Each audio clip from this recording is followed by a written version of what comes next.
Hey Cardfighters, Chris here from Vanguard Central, bringing you the Time Leap deck profile you guys have all been waiting for and pestering us for. We finally have it. It's taken us a while to get it filmed, but here it is. Stand up, Vanguard!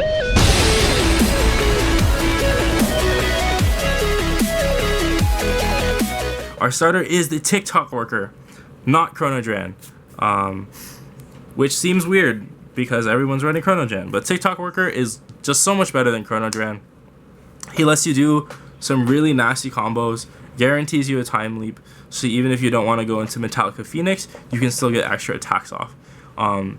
We've played out a lot of scenarios, and pretty much in all of them, TikTok worker is better, just because the first stride is going to be a really big advantage turn for you, and you're not really going to need to grab that grade 3 from the deck to keep striding. So TikTok worker has just been so much better than Chronojet in theory and in testing.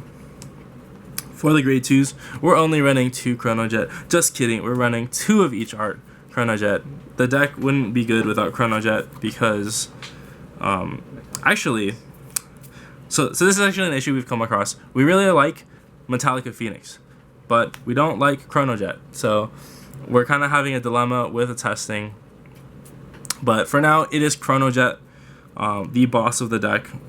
The retire is useful. It helps pick off your opponent's units, things like that. And then Generation Break 2 can kind of catch your opponents off guard, but mostly it's there for the name.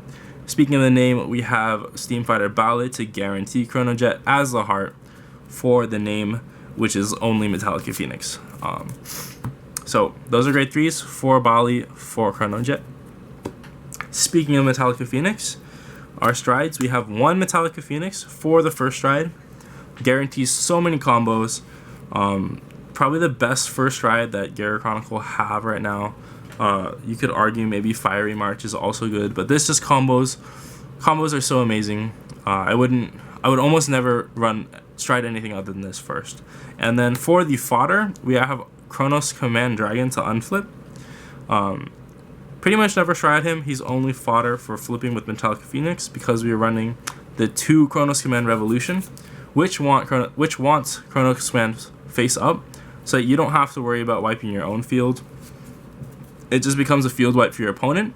So if they overcommit, you just nuke their field. Even if you get 3 or 4 units, you don't have to get the full 5 to get a lot of advantage out of him. So he can be really, really good, just to make your opponent drop more cards from their hand so they're not going to be able to guard your later attacks.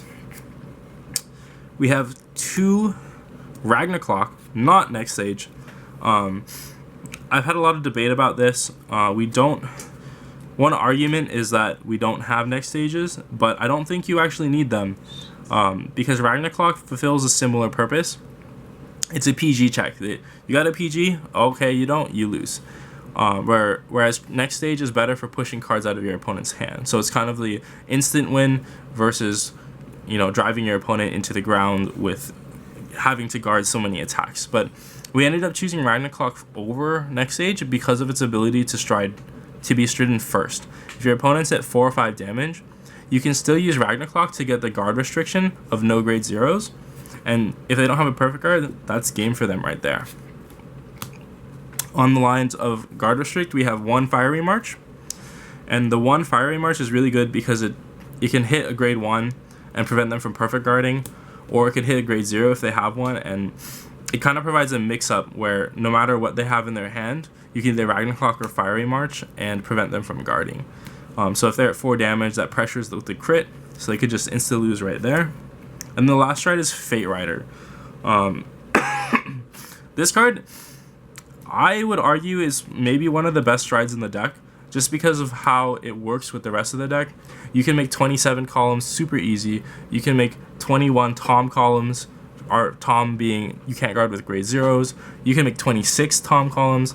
You can just make really, really nasty numbers with Fate Rider, and a lot of people don't expect it. And it works so well because Metallica Phoenix going first gives you 2 face-ups. So you get +6 off of first Fate Rider, and then say you wipe their field with Revolution.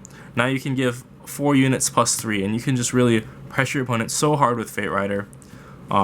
And so he's so good in my opinion that a lot of times I'm going into him after Metallica Phoenix to just end the game right on that turn.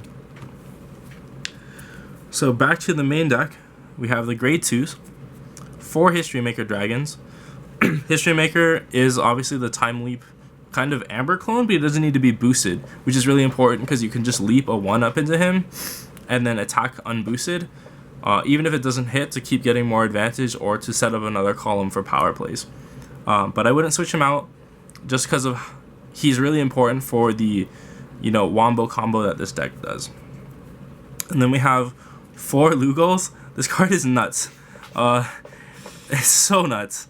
When you place him on rearguard, from hand, from Time Leap, whatever, you counter boss 1, he gets plus 2,000, so he becomes 11k attacker, and your opponent can't guard him with grade 0s until the rest of the turn. So, we are running some stands in the deck, so if you stand him, that effect still applies.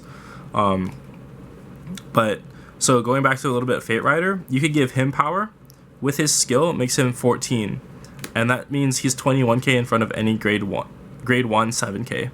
With no effects, right? So that makes 21 Tom columns such a joke with Fate Rider that you can really easily set up 2 21 Tom columns on your second stride, and that just really is really demoralizing for your opponent sometimes.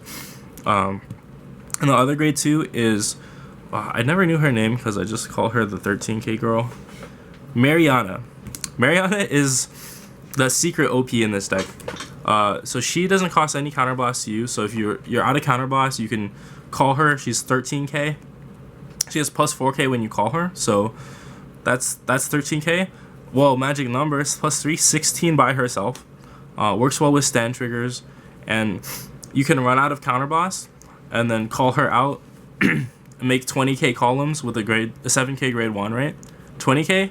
That seems like a good number if I give both of them plus 3 from Fate Rider. That's 26k. So, really good numbers. Just overall been an amazing card for when you run out of counterblast. Hits heavy numbers. Vanguard unboosted. Right, yeah, it does hit Vanguard unboosted. Grade 1s, 4 perfect guards. These really should be unflipping perfect guards. I'm not gonna lie, we just don't have them. But we did finally get to change them for the new trial deck PG, which is much cuter than that Raven. So that's a plus. Other grade 1s, we were running 3 stride fodders. We used to run 4 just to guarantee that first stride, but we needed a little bit more room in the grade 1, so we dropped down to 3. We have 3 Urzaba. Oh, so good. So good. He's on call, gets plus 4k, so she's just like the 13k girl, Mariana. But he's 11k booster. That's so amazing because you have 11k toms, and that by itself makes 22. So that's really obnoxious. And then you could again Fate Rider, making that 28. But this card is so good. Just makes huge numbers with basically anything in the deck. It also hits Vanguard unboosted. Yeah, hits Vanguard unboosted if you need it to. Again, if you call it behind a grade 2 that's already been there, that makes 20. So really good on Fate Rider turns. Sorry for hyping Fate Rider so much. I think it's the best stride because the power makes things perfect. We have 3 Melums. As you probably know, there's a totally not okay combo with Melum and Urwatar, where basically every time you time leap, you can gain cards and keep attacking with Melum. I'll go over that really quickly at the end of the deck profile. Oh yeah, and TikTok comes into play there, so it's also why we run it as a starter. But this card is really necessary for the deck to function on its ideal turn 1. And the last tech, grade 1 we had, which is why we dropped down from 3 stride fodders, is GG. And that's because the deck doesn't really use too much soul. Well, it really doesn't use soul other than GG. So we thought might as well add in 1 GG, get some extra cards in hand, keep that advantage up, and dig through the deck more to keep basically everything just more consistent. And then lastly, the triggers. We got 4 crits, 3 more crits, so 3 crits there, 2 heart thumps, looking to get more, but not incredibly necessary. 2 seems to be working really well, and with them being at like $10 or $15, not on our priority list. So it's 9 crits, and then 3 of the stands for that wombo combo that I'll go over with soon, and then 4 heals. Alright guys, so for the wombo combo, we need Melum and we need Urwatar. This is the key parts of the combo, and then TikTok Worker comes in later. So basically what happens is you're going to attack with Melum, and then she's going to be 11, so that hits Vanguard. And then afterwards, she's going to go into Urwatar. And you know, she's going to go back into the deck. And then Urwatar is going to be in stand because of Melum's effect, or in rest because of Melum's effect. But then you use one of your time leaps, like Metallica Phoenix. So you'll bind Urwatar, and then call Melum out from the deck. And then Urwatar is going to go back into the deck and draw you 1 card, because you draw 2 and put 1 back in the deck. So that getting you a card, and also filtering your hand of things that you don't need for the time. So you're going to attack again, and you know, you can keep on doing this combo, because even though Urwatar goes back, you're getting rid of the Melum that you called out, so nothing is going to go back into the deck at the end of turn. So then you're going to keep doing this over and over as many time leaps as you have. So you have History Maker, you have Metallica Phoenix, and you could get we've gotten like up to like 7 attacks and drawn 3 cards off of this, and I think that's the ideal situation. But then you're like, okay, well, what happens when you run out of time leaps? So when you run out of time leaps, you're gonna attack with Melum for the final time. She's gonna and then this is where TikTok Worker comes into play. So rather than using Melum's effect first, TikTok Worker is finally gonna activate, and you're gonna time leap Melum, and you're gonna grab a History Maker with her, or you can grab, you know, a 13k attacker if you want to hit. But what we've been doing is we've been grabbing History Maker, and then Melum's skill will still go off, getting you a 0. So you'll get Urwatar out of that, and then TikTok will be in the soul now. And now you can attack with History Maker to time leap Urwatar again.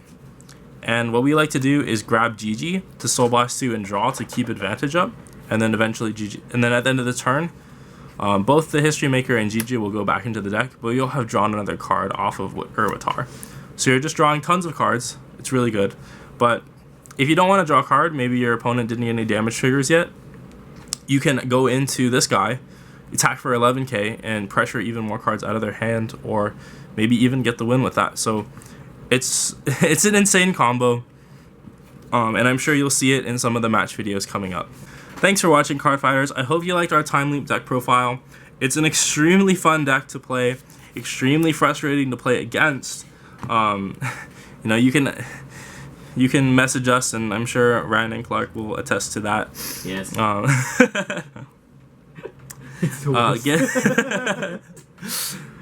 Give us some comments down below. What do you think about the deck? Any tech choices maybe you thought we should add?